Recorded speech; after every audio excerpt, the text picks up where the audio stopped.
Okay, so here's what you need to understand about what's happening right now. I want you to picture Washington, D.C. at 11 o'clock at night. The Capitol dome lit up against that dark sky. And inside, phones are buzzing, text messages flying back and forth. Senators, Republican senators reading the same message twice because they cannot believe what they're seeing. And here's the thing, the person they're worried about, it's not a foreign adversary. It's not some scandal breaking in the press. It's the President of the United States, their president, their party's president, and he is furious. Not at Democrats, not at CNN, not at any of the usual targets. He's furious at them. Now, I want to take you back for just a moment because this requires some context. Throughout American history, presidents have clashed with Congress. That's the system working. That's supposed to happen. But there's a specific kind of moment, and we've only seen it a handful of times, when members of a president's own party decide that loyalty to the institution has to outweigh loyalty to the man. Richard Nixon didn't resign because Democrats turned on him. He resigned because Republicans, Barry Goldwater, Hugh Scott, John Rodas, walked into the Oval Office and told him it was over. His own people. And that pattern, that moment when the internal guardrails activate, that is what appears to be happening right now. So, let me walk you through what triggered this. The President of the United States has been publicly, and I need to stress publicly, entertaining the idea of using American military force against Greenland. Now, stop. Let that land for a second. Greenland, which is part of Denmark. Denmark, which is a founding member of NATO. NATO, which has as its core principle Article 5, that an attack on one member is an attack on all. So when the President floats military action against Greenland, he's not talking about some abstract territory. He's talking about potentially triggering a conflict with our own allies, the nations we've sworn to defend, the nations who have fought alongside American soldiers for 75 years. And Senator Chris Murphy laid this out in terms that should have been unnecessary but apparently weren't. He had to explain to the American public that we cannot invade Allied territory without consequences. The fact that this required explanation tells you everything about where we are. Now, here's where it gets really interesting. Republican senators, and I'm talking about people who have voted with this president on virtually quietly at first phone calls, meetings in back hallways, the kind of coordination that doesn't show up on C-SPAN. And what were they coordinating? They were working to pass a war powers resolution, a bipartisan war powers resolution designed to limit the president's ability to take unilateral military action. Let me say that again. Republicans joined with Democrats to specifically constrain this president's war-making authority. That doesn't just happen. That takes something breaking inside the coalition. And the president's response, the president's response is instructive. When he found out what was happening, when he learned that Susan Collins and other Republicans were voting for this resolution, reports indicate he called Senator Collins directly and he was not calm. He was not measured. He was, according to sources, profane. He was threatening. He was enraged. Because here's what you need to understand about how this president processes power. He doesn't see it as delegated. He doesn't see it as constitutional. He sees it as personal, his belonging to him. And when members of his own party tell him no, that doesn't register as democracy functioning. It registers as betrayal, as treachery, as something that must be punished. So what does a president do when he feels his authority slipping? This is the part where you need to pay very close attention. He declares emergencies. Now, we've seen this before. Presidents have emergency powers. They're supposed to be used for actual emergencies. But this president has discovered something dangerous. That emergency declarations don't just unlock policy tools. They unlock political weapons. Because once you declare an emergency, the rules change. Congress matters less. Debate matters less. Opposition becomes obstruction. Dissent becomes sabotage. And right on cue, we get a new national emergency declaration. This one tied to Venezuelan oil assets framed as critical to American energy security. Now let me tell you what this actually is. The underlying reality, and this is documented, this is in the policy papers, is that any benefit from Venezuelan oil resources would take years to materialize. We're talking about massive infrastructure requirements, uncertain production timelines, and the primary beneficiaries, not American consumers, not working families paying too much at the gas pump. The beneficiaries would be multinational energy corporations. But that's not how emergencies work politically. Emergencies aren't about timelines or feasibility. They're about narrative. They're about control. They're about shifting attention. And when you're a president facing internal revolt over war powers and congressional scrutiny over transparency failures and growing questions about why promised disclosures never seem to arrive, well, an emergency is awfully convenient. And here's where all of these threads start to weave together. Because while everyone's focused on the war powers fight, there's another story building underneath. It doesn't get the same cable news coverage. It's procedural. It's bureaucratic. It's exactly the kind of thing most people skip over, but it might be the most important part.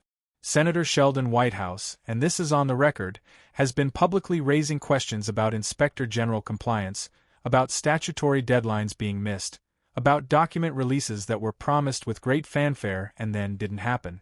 Now, he's not making accusations. I want to be clear about that. He's identifying process failures, red flags, the kind of things that in a normal administration would trigger automatic reviews. And here's why that matters. Inspectors general don't operate in the political theater. They deal in memos, in records, in chains of custody and decision-making. Their work doesn't disappear when the news cycle moves on. And for a president whose entire strategy depends on controlling the narrative, on flooding the zone, on keeping every controversy competing for oxygen, the slow, methodical work of oversight is a threat like no other. So let's map this out because the connections matter. You have Republican senators breaking with the president on war powers, a direct challenge to his authority. You have emergency declarations being used to reframe the political landscape and centralize power. You promised transparency initiatives that have stalled without explanation, raising questions about what's being hidden and why. And you have a president who responds to every check on his power, not with negotiation, not with accommodation, but with rage, threats, and intensification. These aren't separate stories. They're the same story from different angles. A presidency trying to outrun accountability by accelerating chaos. And here's what the Republicans in Congress are wrestling with. They know, and some of them have said this privately to reporters on background, they know that precedent outlives presidencies. If they allow this president to normalize unilateral military threats against allies, the next president inherits that power. If they allow emergency declarations to become routine political tools, the next president inherits that playbook. If they allow oversight to fail, if they let statutory deadlines pass without consequence, if they accept that document releases can be promised and never delivered, they are building the architecture of their own irrelevance. And some of them have decided they're not willing to do that anymore. Now, I don't want to overstate this. This is not a mass exodus. This is not the entire Republican Party suddenly discovering constitutional principles, but it is something. It is movement.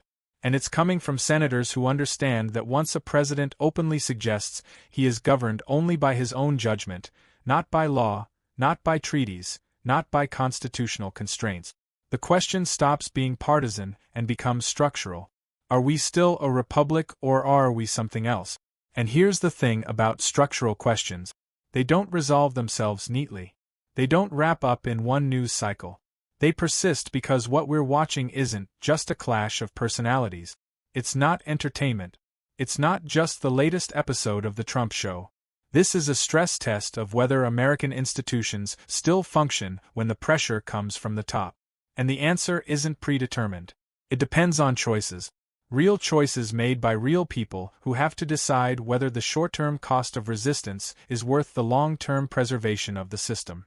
Let me tell you what I'm watching for. I'm watching for whether the war powers resolution actually constrains anything or whether it becomes another ignored guardrail. I'm watching for whether the Inspector General investigations proceed with independence or whether they get slow-walked, defunded, or staffed with loyalists. I'm watching for whether the Republicans who voted for restraint face primary challenges and whether that threat forces them back into line. And I'm watching for whether the president escalates further, whether the emergency rhetoric expands, whether new crises get manufactured, whether the zone gets flooded so thoroughly that nobody can track anything anymore. 'Cause here's the endgame, and this is what Republicans are quietly confronting. A leader who treats every institutional limit as a personal insult does not moderate over time. They don't learn restraint. They don't grow into the job. They escalate. They accelerate. They demand loyalty tests, and they frame every check on their power as an attack on the nation itself, because in their mind they are the nation. And that belief that the president and the country are synonymous is the thing that finally pushed members of his own party into open resistance. Not all of them, not most of them, but enough to matter. Enough to pass a war powers resolution. Enough to ask uncomfortable questions about oversight, enough to create distance where there used to be submission. And that distance, however small, is significant because it means the internal guardrails haven't completely collapsed. It means there are still people inside the system willing to say no. Now, what happens next depends on something that's genuinely uncertain. It depends on whether saying no carries a price. These lawmakers are willing to pay because the president has made clear that resistance will be punished. Primary challenges, funding cuts, public humiliation, the full weight of the MAGA movement brought to bear against anyone who breaks rank. And that threat has worked before. It's kept people in line for years. It's why so many concerns have been expressed privately rather than publicly. It's why anonymous quotes outnumber named sources 10 to 1. But something has shifted. Maybe it's the war rhetoric. Maybe it's the emergency declarations. Maybe it's the cumulative weight of promises made and not kept, of transparency pledged and not delivered, of norms violated so routinely that violation became the norm. Whatever the trigger, Republicans are calculating differently now. They're weighing institutional damage against party loyalty. And some of them, not enough maybe, but some are concluding that the institution has to win. And I want to be clear about what that means. This is not a story about heroes. These are not profiles in courage. Many of these same lawmakers voted for things they knew were wrong. They looked away when they should have spoken up. They enabled precisely the behavior they're now trying to constrain. But, and this matters, systems don't require heroes. They require friction. They require enough resistance from enough places that power can't flow unchecked. And right now, friction is emerging. Not because people had moral epiphies, but because they did the math and got scared. That's not inspiring, but it might be enough. So, where does this end? I don't know. Nobody knows. That's not how these things work. What I know is that presidents who feel cornered don't become careful. They become dangerous. The rhetoric heats up. The crises multiply. The demands for loyalty become more extreme. And every escalation creates a new choice point for lawmakers, for institutions, for the public. Do you accommodate? Do you resist? Do you wait and hope it passes? Because here's what history teaches us. Systems don't fail all at once. They erode. They get challenged and tested and normalized until someone finally holds the line. And the question right now, the only question that matters, is whether enough people are willing to hold it. This is what we're watching unfold. Not a television drama, not content for your feed, an actual test of whether American democracy can constrain a president who doesn't accept constraints. The Republicans breaking ranks aren't doing it for applause. They're doing it because they finally understand something that should have been obvious years ago.